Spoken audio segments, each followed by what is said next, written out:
Students, today we will start the introduction part 2 of exercise 3.4. देखो 3.4 में आपके दो थ्योरम थी, थ्योरम 3 एंड थ्योरम 4, वो रह गई हैं, उनको हम कवर कर लेते हैं.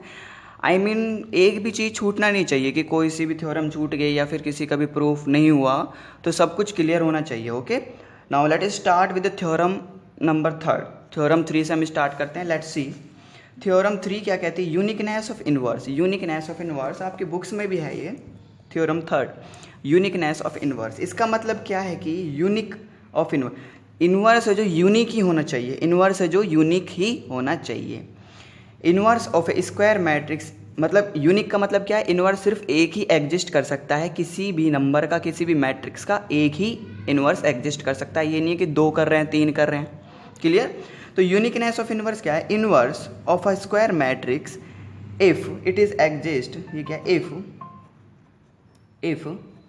If it is exist is unique. If it is exist is unique. अगर एग्जिस्ट करता है इनवर्स तो क्या होगा, आपका जो इनवर्स होगा यूनिक होगा, एक ही होगा. सपोज आप देख सकते हो, मैं थोड़ा सा यहाँ पर आपको अगर मैं एग्जांपल दूँ, यहाँ पर नेक्स्ट पेज पर एग्जांपल दे सकता हूँ. ओके, नाउ सी, देखो 5 है. 5 का इन्वर्स क्या होगा. अगर मल्टीप्लिकेशन लॉ यूज़ कर रहे हैं, मल्टीप्लिकेशन और डिवाइडेशन यूज़ कर रहे हैं, तो 5 का इन्वर्स क्या होगा. 5 को मैं किससे मल्टीप्लाई करूँ कि क्या बन जाए, आइडेंटिटी बन जाए. वही क्या होता है, इन्वर्स होता है. आई रिपीट अगेन, और मैं ये पहले बता चुका हूँ. तो 5 का इन्वर्स क्या होगा, 1/5. अगर 1/5 से मल्टीप्लाई करते हैं तो क्या बन जाता है, आइडेंटिटी. मल्टीप्लिकेशन के लिए आइडेंटिटी क्या होता है, 1. तो हमें ऐसे एलिमेंट से मल्टीप्लाई करना है जो आइडेंटिटी बना दे, और वही एलिमेंट क्या होगा, आपका इन्वर्स होगा. 5 का इन्वर्स क्या हो गया, 1/5. मतलब इसको हम क्या लिख सकते हैं, 5 का जो इन्वर्स है वो क्या है, 5 इन्वर्स है. 5 का इन्वर्स मतलब 1/5 है. 1/5. क्लियर. एक ही है 5 का इन्वर्स, एक है. ये थोड़ी ना है कि 5 का इन्वर्स और कुछ ले सकते हो क्या, आप लेकर देखो. 1/6 अगर आप रखते हो तो क्या 1 बन जाएगा, ये तो 5/6 बनेगा ना. ठीक है. तो इन्वर्स को क्या होता है कि किसी नंबर का किससे मल्टीप्लाई करें कि क्या बन जाए, आइडेंटिटी बन जाए. किसी नंबर का किससे मल्टीप्लाई करें कि आइडेंटिटी बन जाए. वही नंबर क्या होता है, उस नंबर का, मतलब उस नंबर का क्या होता है, इन्वर्स. तो 5 का इन्वर्स क्या है, 1/5.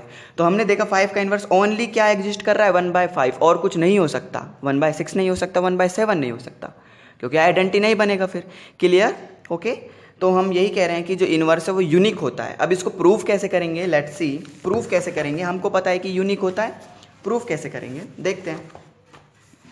ओके, रिलेट करना सीखो. चलो ये तो मल्टीप्लिकेशन के उसमें था. अगर मैं एडिशन के उसमें तौर पे बताता हूँ, सपोज मेरे पास -5 चल रहा है, -5 चल रहा है, और मैं सब्ट्रैक्शन या एडिशन यूज़ कर रहा हूँ, सब्ट्रैक्शन या एडिशन यूज़ कर रहा हूँ. तो सब्ट्रैक्शन और एडिशन के लिए आइडेंटिटी क्या होता है, 0 इज इक्वल टू, मैं 0 बनाना है मुझे. तो मैं क्या नंबर यूज़ करूँगा, -5 का उल्टा क्या रखूँगा, यहाँ पर 5 रखूँगा. तो -5 का उल्टा मतलब -5 का इन्वर्स क्या हो जाएगा, 5 हो जाएगा. ठीक है. तो -5 का मैंने इन्वर्स क्या रखा, 5, जो कि क्या बन जाए, आइडेंटिटी बन जाए. तो आइडेंटिटी क्या बन गया, 0. और 0 आइडेंटिटी है भाई किसके लिए, 0. जब एडिशन या सब्ट्रैक्शन करते हैं तो आइडेंटिटी क्या होता है, 0. मल्टीप्लिकेशन एडिशन करते हैं तो आइडेंटिटी क्या होता है, 1. हमें ये देखना होता है कि हम इसमें क्या चीज़ पुटअप करें कि आइडेंटिटी बन जाए. वही चीज़ क्या होगी, इन्वर्स. तो -5 का इन्वर्स क्या है, 5. क्या आप -5 का इन्वर्स कुछ ऐसे रख सकते हो, 6. मैंने 5 रखा, क्या आप 6 रख सकते हो, नहीं रख सकते, क्योंकि क्या आएगा, 1 आ जाएगा, प्लस का 1 आ जाएगा. प्लस का 1 आ रहा है तो मतलब आइडेंटिटी तो नहीं बना ना. तो -5 का इन्वर्स 6 नहीं हो सकता, बस एक ही होगा, यूनिक 5 ही होगा. Clear. Now clear. Okay, this is the term. ये टर्म्स होते हैं जिनसे मैं आपको रिलेट कर देता हूँ ताकि चीज़ें आसान हो जाए. ओके, नाउ सी हम कैसे करेंगे. सपोज आइडेंटिटी कब बनता है, वी नो दैट. देखो प्रॉपर्टी बहुत अच्छी तरीके से याद रख लो. अगर मल्टीप्लिकेशन लॉ चल रहा है तो A multiply A inverse always क्या आता है, आइडेंटिटी आता है. प्रूफ हो चुका है, प्रूफ करवा दिया है मैंने. क्लियर. ओके, मैंने एक रिलेट करके बताया था कि A inverse is equal to I होता है. क्लियर. तो A इनवर्स क्या है, यहाँ पर ये A का इनवर्स है. ये चीज़ क्या है, A का इनवर्स है. इसको मैंने क्या मान लिया, B मान लिया. मान लो A का इनवर्स मैंने क्या मान लिया, B मान लिया कि जो है A का इन्वर्स B है. A मल्टीप्लाई A का इन्वर्स क्या देता है, आइडेंटिटी देता है. या फिर ऐसे भी लिख सकते हैं, पहले A इन्वर्स लिख दो, बाद में A लिख दो. तो भी क्या आएगा, आइडेंटिटी ही आएगा। चलो एक बार और मैं आपको रिलेट करा देता हूँ इससे, मैं नहीं चाहता कि किसी की कोई चीज़ें छूट जाएँ। 2 थ्योरम थी, बस 2 थ्योरम को बताना ज़रूरी है बहुत। तो देखो मैं क्या लिख रहा हूँ, ए और ए का इन्वर्स क्या देता है, आइडेंटिटी देता है। मल्टीप्लिकेशन कर रहे हैं, मैंने ए मान लिया 5, वही ए इन्वर्स क्या हो जाएगा, ए का उल्टा, इसका उल्टा। ए इन्वर्स क्या रखूँगा मैं, 1/5 रखूँगा। जब तो आई आएगा ना, जब तो आई आएगा, मतलब आइडेंटिटी आएगा इसका मल्टीप्लाई का। 5 से 5 कर दिया तो 1, आइडेंटिटी आ गया ना मल्टीप्लाई का। मैट्रिक्स के लिए आइडेंटिटी क्या होता है, आई मैट्रिक्स होता है। क्लियर, मैट्रिक्स के लिए आइडेंटिटी क्या होता है, आई मैट्रिक्स होता है। तो इसलिए हमने ए का जब भी किसी मैट्रिक्स का उसके इन्वर्स के साथ मल्टीप्लाई करते हैं तो ऑलवेज आइडेंटिटी देता है। जैसे किसी भी नंबर का उसी नंबर के इन्वर्स से मल्टीप्लाई करते हैं, तो 5 का इन्वर्स क्या था यहाँ पर, 1/5 मल्टीप्लाई करते हैं तो क्या देता है, ऑलवेज आइडेंटिटी ही देता है। दिस इज द आपका जो प्रूफनेस था वो थोड़ा सा मैंने यहाँ पर बता दिया था। आई hope it is clear, always identity आएगा। ठीक है, चलो तो मैंने मान लिया ए इन्वर्स, हम जानते हैं ये प्रॉपर्टी होती है और ये प्रूफ भी कर दिया हमने।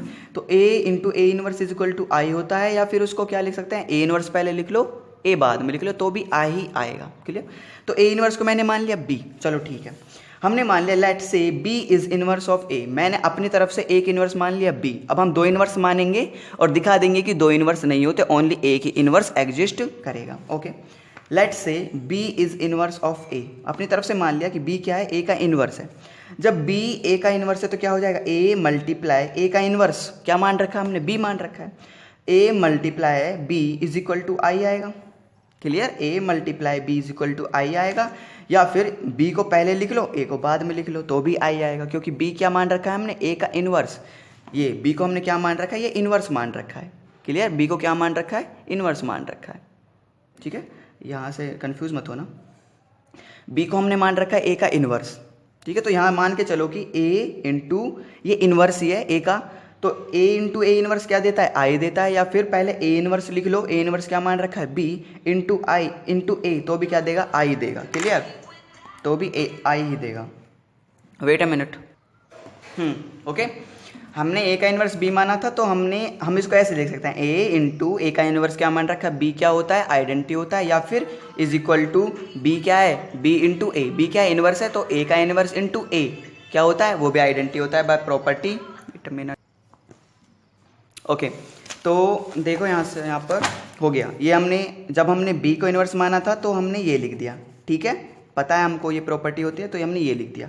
अब हम एक और मान लेते हैं, दूसरा मान लेते हैं अपनी तरफ से। Now let there is another inverse of A is C, हमने ए का एक और इन्वर्स मान लिया क्या, सी। देखो ए का एक इन्वर्स तो क्या माना था हमने, ए का इन्वर्स एक तो माना था बी, और एक मान लिया ए का इन्वर्स सी। हमको दिखाना है कि इन्वर्स एक ही एग्जिस्ट करता है, बी करेगा या सी करेगा। क्लियर, एक ही एग्जिस्ट करेगा, दोनों नहीं कर सकते। ओके, तो हमने एक और इन्वर्स मान लिया, let there is another inverse of A is C.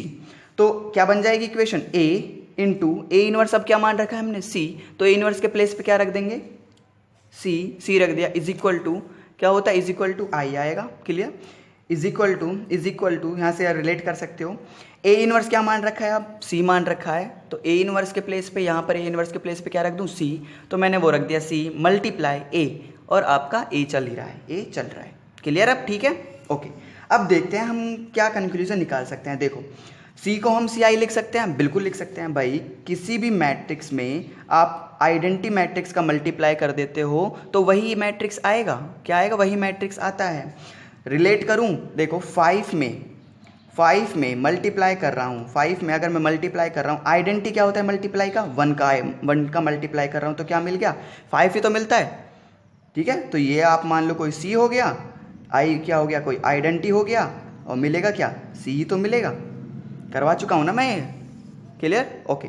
तो किसी भी मैट्रिक्स में किसी आइडेंटिटी का मल्टीप्लाई करते हैं तो वही मैट्रिक्स मिलता है। ठीक है, तो सी को हम लिख सकते हैं सी आई, बिल्कुल लिख सकते हैं हम, सी के प्लेस पर सी आई लिख सकते हैं।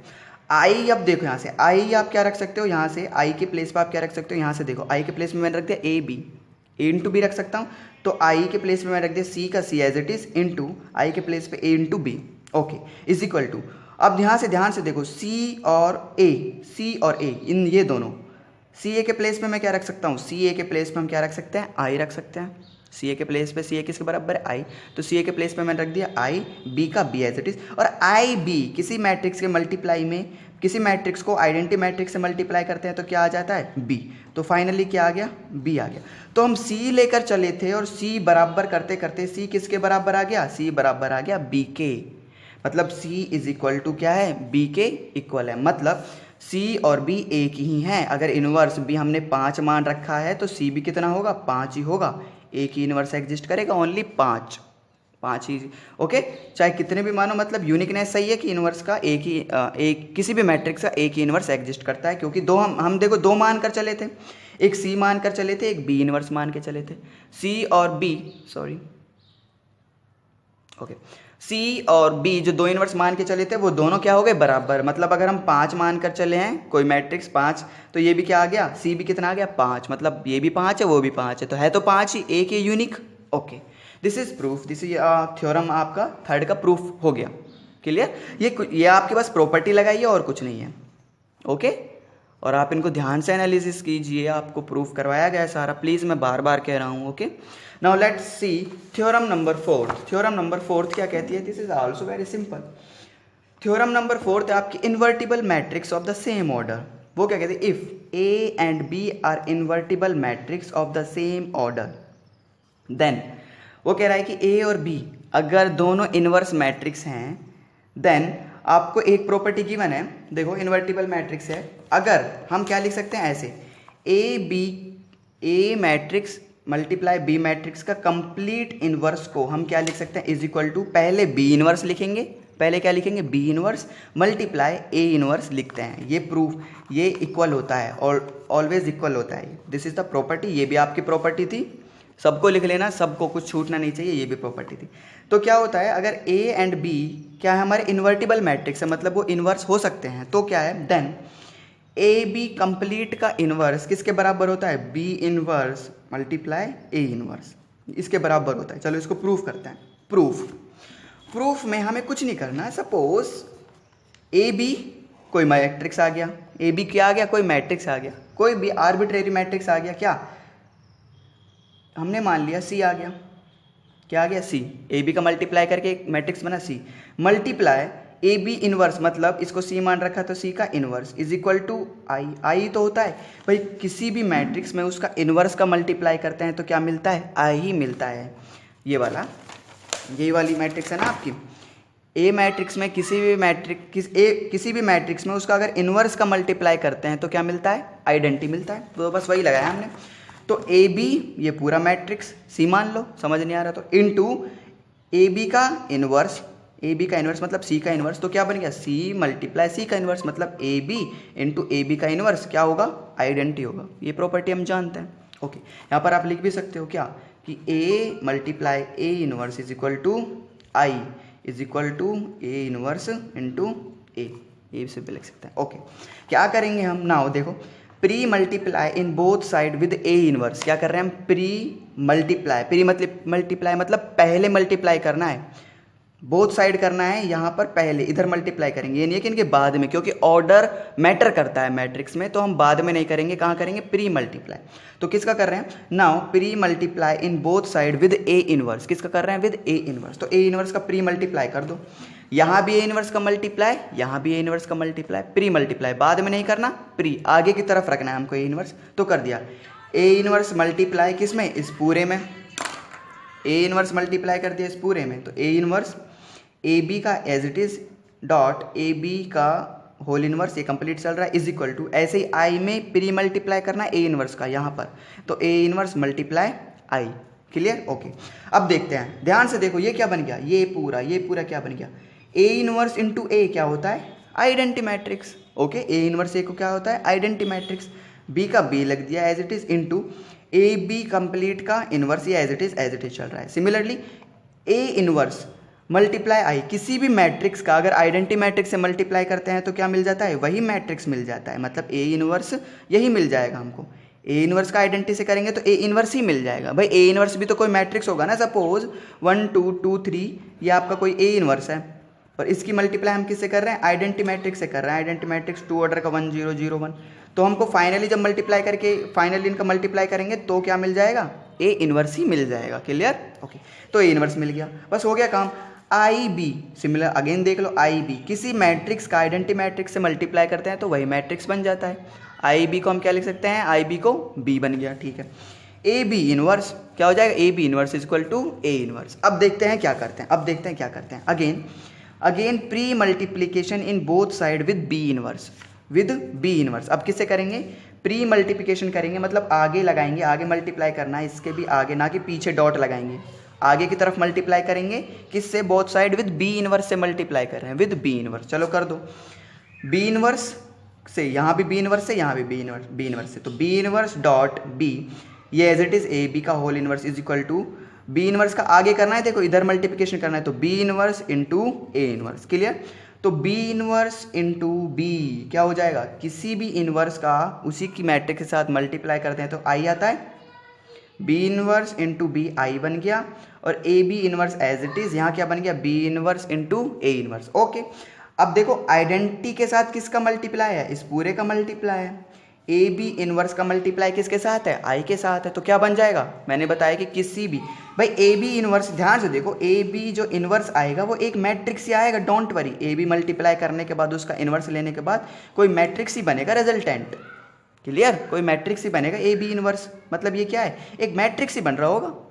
क्लियर? ओके, तो कोई भी मैट्रिक्स ए बी इनवर्स का आइडेंटिटी के साथ मल्टीप्लाई करते हैं तो वही आ जाता है, तो ए बी इनवर्स का ए बी होल इनवर्स आ जाएगा, और यहाँ पे B inverse into A inverse आपका चल रहा है। तो यही हमको प्रूफ करना था, ये आपका प्रूफ हो चुका है। It is clear? I hope it is clear. Okay, now let's see some points, key points आपको आज मैं क्वेश्चन भी कराऊंगा, 2 क्वेश्चन स्टार्ट करते हैं। देखो आप इजीली फ्लो में करोगे, if concept is clear then the way of solving the questions is also become very easy. Okay, now see key points, बस 2 की पॉइंट्स हैं, उनको देख लेते हैं, then we will proceed our exercise 3.4।